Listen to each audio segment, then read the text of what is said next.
guess we have to wait for more parts. And that seems to be the lifestyle of owning a third generation Prelude.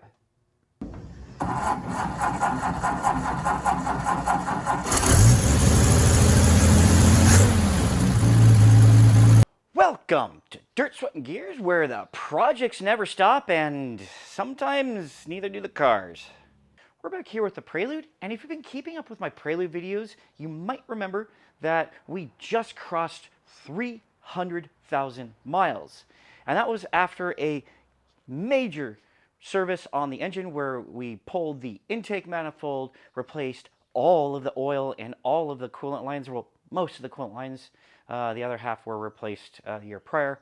And we replaced all of the power steering lines, and it was a big, huge mess, but the car doesn't leak a drop, which is awesome. It was such a huge success, and I was so happy to take it back out on the road, cross 300 miles, and then I realized I had a bad wheel bearing. So I tried to put it off. I tried to just kind of go easy on the car for a while, but now it's getting to the point where the noises are very, very concerning. So I can't drive this car anymore until I replace the wheel bearing, which is what we're going to do in this video. And so the thing with doing a wheel bearing is that you have to pull the whole steering knuckle off and kind of disassemble it. You're popping off both of the ball joints and the tie rod end, and that's actually kind of a lot of work, and I wasn't looking forward to it because, well, I also want to do suspension bushings. It's been 300,000 miles. I'm on the original bushings, and they're very sloppy. It's time to go. It's time to do this, and I just don't want to. Just because I know how much work it is. It's going to be a lot of work. Now, technically, I really don't have to do the bushings just because I'm doing the wheel bearing, but at that point, I'm already doing half the work. So I might just go ahead and do it. It all depends on how this goes. So here's the thing. I have never done wheel bearings before, at least not the press-in bearings. I've done the taper wheel bearings on the Studebaker, also on the Maverick. I think I did it wrong on the Maverick. I did the bolt-in on the Miata, which was really cool. But I've never done a press-in. I know I have all the tools. I just don't have the experience, and that's actually kind of intimidating. But we're going to figure it out right here on camera on my Prelude, and maybe I'll learn something, and maybe you'll learn something. I'll do the best I can to share my process and what went wrong and what I did right and how I resolved problems. But again, this probably isn't going to be the best how-to because I don't know how to do it. So the first indication that I might have a bad wheel bearing is that when I'm taking hard right turns, the left suspension, the left front wheel loads up and it has a really terrible vibrating sound. So it just goes woo, woo, woo, woo, woo, woo, as every time I make a right turn. It's gotten to the point where every time I hit a bump in the freeway, I hear that vibration. So it's really any time this wheel bearing takes on a bit of stress, it starts complaining. So to support our hypothesis that it's the wheel bearing and not a ball joint, we're going to inspect the ball joint boot. First, we know that there's no cracks in the boot, which is good, which is great. Now, we're going to see if there's play. Oh, if I can hold the breaker bar, we're going to see if there's play. So to do that, you want to get the breaker bar in between the lower control arm and the knuckle and wiggle it and see if there's play. And there really is nothing going on here. This is solid. Honestly, I hope I'm going to be able to remove that because this is on there. The same goes for the tie rod end. We're inspecting the boot. There's no cracks. This is filled with grease. It is all good. And let's see if I can get a good angle to test it here. Not really anything good. Yeah, maybe that. Yeah, that'll do just fine. Yeah, this is not loose. This is nice and tight. It's supposed to do this because it's a ball joint, but it's not supposed to move up and down. So this is good too. It's no surprise, this is fairly new. So I've learned from experience that with Hondas, you generally want to replace your ball joints right around 200,000 miles. You can push it longer, but then you start to risk catastrophic failure. So just to be safe, I replaced all of my ball joints at 200,000 miles. Unfortunately, I didn't touch the bushings, so let's take a look, hopefully without destroying my strut. Yeah, this is fine too. The upper's not going anywhere. So that kind of supports our hypothesis that there's a problem with the wheel bearing itself. Another possibility is that this nut is loose, but you can see I have tightened it even beyond what I thought was tight. And in fact, having the big nut here at the end of your CV shaft, having that not tight enough could cause your bearing to go bad. So that may have been the cause. And lastly, just as kind of a side, since we're taking the brake off anyway, I have a really nasty brake squeal when I am going very slow, like almost at a stop. And that's really annoying. So we're going to grease everything in here and put this back together. And hopefully, while we're doing all this work, I can find this plug for the crank pulley. I think I've seen it around here somewhere, so maybe it'll turn up. So now that we've gathered enough information to determine that, unfortunately, we got to replace the bearing, it's time to start taking the knuckle apart. So I'm going to take that off, got to take the ball joints off and take the tie rod end off, take the brake off, probably take the brake off first and then do all the other stuff. And then we could take the knuckle out and check in from there. So you know how I said when a ball joint goes bad, there's plague moving up and down? Well, now this ball joint is bad, thanks to the fact that I have to separate it with a stupid pickle fork. I really, really hate this tool. Well, I had to use the pickle fork on everything. I had to use it on the tie rod end, I had to use it on the lower control arm, and, well, I couldn't even get it done on the upper arm. So you see I separated the Ingles camber kit here because, yeah, that sucks. So I need an alignment anyway, I guess, because now my camber's going to be all screwed up. And I need a new upper ball joint because they're all ruined now. They're all ruined. Can you use a pickle fork and not have to replace the thing that you separated with that pickle fork? Probably, but that's never happened to me. Every time I've ever used the pickle fork, I've ruined the part. So you can see I've used a pickle fork down here before and did not get lucky. I hate pickle forks. I really, really hate using the pickle fork. But whatever, it's done, and I have to buy more parts. But let's get this stupid hub out. We got to press that out with my 20-ton press. I tried pushing the hub out, but all I did was bend the dust cover. So you know what? Screw it. There is just not enough space to get the leverage I need to push this out comfortably without just some ridiculous setup in order to get this thing out. I'm just going to take this to a shop. I'm going to have them press it, and while they're at it, I'm going to have them install a new ball joint. I'll buy the parts, take them over, and say, press this, and it'll cost me like next to nothing. They'll charge me like $40 or something at most. I mean, it's going to be, the cost to pay to have the new bearing pressed in is going to be inconsequential to the amount of ass pain that I feel right now trying to do this myself. So screw it. Sometimes it's better to just take it to a shop. I've already done all of this work, so I'm saving money. I am ahead. I am at a huge win. But, you know, sometimes it's just better to pay for it. Do it mostly, largely yourself. Well, I think you can tell I've made my decision about whether or not I'm going to replace the bushings.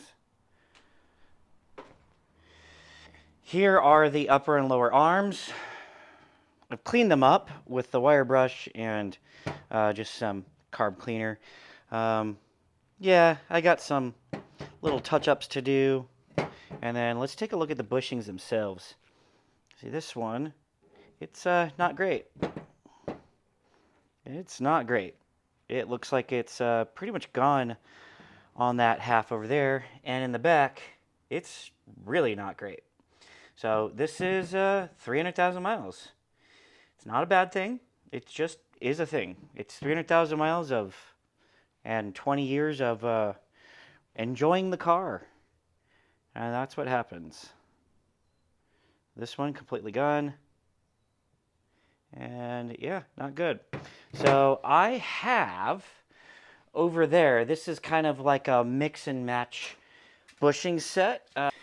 And this is pretty well known. There's a mix and match guide that is really, really well known. I think it's even a sticky on PreludePower. So we're going to do this one corner at a time. I don't want to get overwhelmed. I don't want to get parts mixed up. I just want to kind of go on cruise control, try to enjoy this process as much as I can, because it is, it can be really hard, especially if you're working under a deadline. I don't want to do that. So I've got all new bushings. I've got new ball joints on order so I can replace all of those things. I've got new wheel bearings. I'm going to replace all of the wheel bearings because why not? The bearing and hub assemblies in the back, I bought those as well because why not? I just want to get everything done because I don't want to keep revisiting this car over and over again because then it'll be discouraging. Then I'll feel like this car is never sorted, that I'm always fixing something that's broken. It'll just make the car feel so much more reliable knowing that I don't have to touch the suspension pretty much for another 20 years. So there's going to be a bit of waiting involved while I wait for parts to arrive, and I can kind of take it slow. The next thing I'm going to do is try to press out these bushings. If you remember my little project from last year when I tried it, it was a complete dismal failure. I'm hoping that if I take it with this new approach, this new little bit more patient me, a little bit more refined, maybe I'll be successful this time.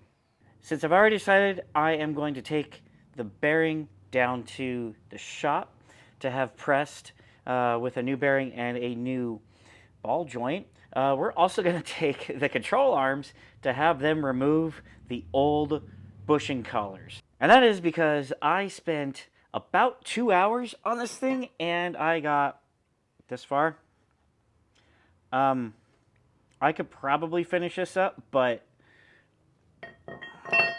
if that's going to be 2 hours, that's going to be 2 hours, that's going to be 2 hours, and that's going to be 2 hours, or I just spend 40 bucks and spend no time. Yeah, the amount of ass pain that that's going to alleviate by just spending a little bit of money is 100% worth it. So we're going to take all of this down to the machine shop. So the only unfortunate thing is I have to wait a few days for the parts to arrive for specifically the new ball joints. Once the new ball joint arrives, we can take these 3 pieces down to the machine shop and I will report in then. So I have to, get a price quote, ask them how they want me to do this. Should I bring in all 4 corners all at once, or are they good with doing this one at a time? It just all depends on how they're feeling about it. The shop there, I go to United Machine Shop in Sunland. They are pretty cool. I'm not affiliated with them in any way, just that I've had good experiences with them. So we'll see how that goes in a few days. Well, it's been a while, longer than I care to admit, but I've got my suspension parts back. And since I finished the Miata and finished my house project, I can take a day off and work on my Prelude. So in the spirit of doing it dimly, I have opted to do the ball joints myself, but I had the machine shop do the rest of the work. And honestly, I'm really glad that I did it this way because he saved me several days worth of work. And he told me it was a lot of work for him. So you can see here, all I really have to do now is clean this. I'm going to use my honing tool that I use for cleaning the brake cylinders, the drum brake cylinders.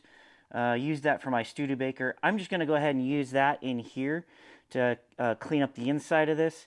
And then once I press the new bushing in, I will shoot some paint on this, because this control arm, especially the driver's side, has seen some contact with the ground. This is not a surprise to me, because I was the one that caused that. But yeah, so this control arm needs a little bit of touching up. And the other control arm also needs a little bit of touching up, because I ruined the original one trying to do this exact same job myself. So I got a junkyard part, and that's why there's the yellow writing on there. I want to get that yellow writing off so it does not look like a junkyard part. And from there, I just, I'm going to live with the dust shield being ripped apart like that. I'm just going to live with it. I don't care that much. Maybe someday I'll care, but when it's on the car, you're never going to see it. So to get the ball joint out, this was actually a little bit easier than I expected. This one did not come with a snap ring, so it was really just a press in. And I don't know if that had anything to do with it, but one of the tricky parts about this Prelude suspension is the arm curves right over where you need to put up all your stuff. To make it even harder, there's this indent here. So you really don't have a lot of space to work with. And when you try to put the spacer sleeves on, they go on crooked. So really what that told me was that I'm not going to be able to use this thing to get it all the way out. But if I can get the party started, it will just slip just a little bit. That's all I needed. So I got it on all crooked, and I pressed into, ow, that was loud. And I pressed into the side of the ball joint, and just got it popped out just a little bit. Just a little bit. And then from there, I used the hammer to smash it the rest of the way out. To get the new one in was even more, it took more creativity. So I had to, intuitively, you want to just stick this in here, put a spacer on, and be done. But again, look, you've got this problem here. This thing isn't going to fit in there. You have to press this thing on from the other side. So that's where I got creative with the sleeves and the spacers and stuff. So I would slip the sleeve on. I don't know if I use that one or that one. And then I put this one on. And if you'll notice, the ball joint end sticks out of there. So I didn't want my anvil to press up into that. So I put another spacer on over it. And this one kind of fit over it. And then from here, I was able to get the press on all the way around the ball joint. The press just happened to be just about the same size as the ball joint itself. And then I slipped this guy on, and then kind of mocked it in there a little bit by hand, and then pressed it in the rest with my impact, and it went in. From there, I was able to put the snap ring on, and I'm basically done with this. So maybe this will be helpful to you if you're using the same tool. It was, at first, I was regretting not just paying the machine shop to do it, because it was kind of a puzzle. But that's how I solved it, and maybe that'll help you out. And I gotta go do the other side now, so hopefully I don't run into any more weird surprises. Well, now that I got the ball joints pressed in, it is time to have some fun. We're going to start by cleaning up all of the bushing holes. And we're going to start with the one that I screwed up on the most, and that's this one. This one, I just have a little bit of cuts, but this is going to be really easy. I'm going to keep it simple, and I'm going to use the honing tool that I used for my brake cylinders. And just like when I was honing my brake cylinders, I'm going to use brake fluid as a lubricant. So it's going to get a little bit on my hands because, actually, no, I'm just going to put it right in here.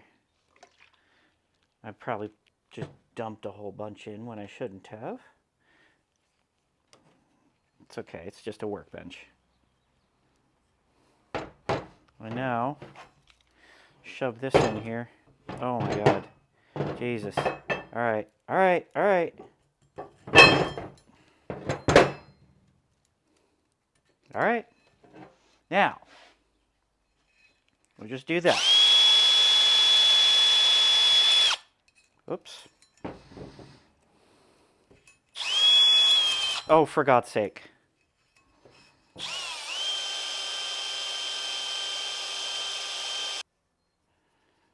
Actually, I'm going to give it one more go because I can kind of feel a little bit. And that's really what you want to feel for. You want to feel for a difference in elevation inside this arm. And I've definitely got that. And that is from me screwing around with the hacksaw. And the reason why I'm using the honing tool is because I want it to be nice and evenly honed out, as opposed to what you would get from sandpaper, which is high and low spots as you're going around and around and around. It's just impossible, if you're doing this by hand, to get it perfectly even. You can think you're getting it perfectly even. You can tell people on YouTube that you're doing it perfectly by doing it by hand, but in reality, this is the best way to go. Now we're nice and smooth. Okay, so I'm going to move on to the other side. We're just going to do the same thing until I've got all of these arms done. All right, we're done and we're ready to start installing new bushings. Now, before I do this, I want to give you a little bit of a history lesson. Polyurethane bushings has been a discussion that has gone back to the early 2000s that I know of. And it really, I found out about it on a PreludePower.com forum thread started by Kuda Boy, who was, this is around 2008, who posted a complete guide to polyurethane bushings, and that included all of the alternate parts and you know, various part numbers you could use to find what you needed. Now, over the years, that list has been interpreted and passed down from generation to generation, you know, like you do, and ended up on a website called Extreme Daily Drivers. He has a YouTube channel where he actually basically took all of that knowledge and made it really easy to understand and really easy to go through. So he posted part numbers that you could find back in 2019, which was around the time that I bought this. I bought all of this, I think, in early 2020. And so he made that really easy, and he has a nice guide to finding the part numbers and including links that still work to actually being able to buy them. So I will post links to all of these resources in the comments below. So we're going to start with the upper control arm bushings. They are part number 8213 from Prothane Polyurethane. Most of these are Prothane, but these ones are Super Pro. I believe these are lower control arms. And this is really, really, really straightforward. Modern bushings are much easier to work with than the ones we removed. So all you have to do, you got the control arm, you got the bushing, you grease everything up, and you shove it all together. The upper control arms do require these guys on either side of the bushings, and we're going to worry about that when it's time to install it. It's really sticky, nasty stuff. Highly recommend gloves, but I used all my gloves. And my new box of gloves is at my house, my other house, the house I'm trying to sell. So we're raw dogging it. Oh yeah! There's really no consequence to using too much grease. It's just going to squirt out the sides. So you don't have to worry about getting the amount exact. Feel free to be liberal. I'm not talking politics. I'm saying be liberal with the grease. I don't care about your politics. And then you just push it in. Boom. It's so much easier than the old way. Again, like I said, we've got these washers that are going to go on either side to protect the bushings themselves when this thing is mounted in the car. So I'm just going to move on. I'll check in with you when it's time to do the lower arms because those are different part numbers. Next ones we're going to do are the lower control arm inner bushings, and that is part number 8210. That's from Prothane. The consequence to having too much grease is really none. But the consequence to not having enough grease is your bushings are going to squeak. And once they squeak, they're not going to stop. So I did make a little bit of a goof here. You know how I mentioned that we have these plastic washers? They're actually supposed to go inside the bushing. I'm not exactly sure why, because I have put together polyurethane bushings. Pretty much every poly bushing I put in the Miata had a gap between the bushings, and that wasn't a problem, but for some reason they need to go in here. I'm not going to question it because someone on the internet told me to put the plastic washer inside here, so I'm going to listen to that guy on the internet, because that guy on the internet, I guarantee you, is a lot smarter than me. So I did manage to get this together. I had to grind down the upper control arm just like everybody says. If I had to give you advice, I would tell you to measure this out exactly and try to grind it exactly to your marks. I worked, let's just say, a little more artistically. I ground down a little bit on that side, a little bit on that side, and I just kept going until it fit. I don't recommend doing what I did. I'm sure I'm going to be fine because suspension is built to have those kinds of tolerances, but still, I would recommend that you measure it out, you mark it, and you grind to those measurements. That's just my recommendation. Did I do that? No, but you should. So now that the upper control arms are ready, we're actually ready to take all this stuff back to the car and start putting it all together. This is really exciting. So I got the passenger side all back together, and it is looking great. I opted to leave the tie rod in that I put in a few months ago because I put it in a few months ago, and it also happens to be a better quality than the one that I just bought. So I'm going to put the one that I just bought on the shelf just in case I need it someday, or I'm going to return it, whatever. But here it is with the new bushings installed, the new ball joints, and the new bearing. Everything's all tightened down. It is good to go. I'm still waiting on the radius rod bushings. However, that's really easy to do. I just have to pop off the radius rod, and I'll be able to take that out no problem. So I got the front end as together as I can.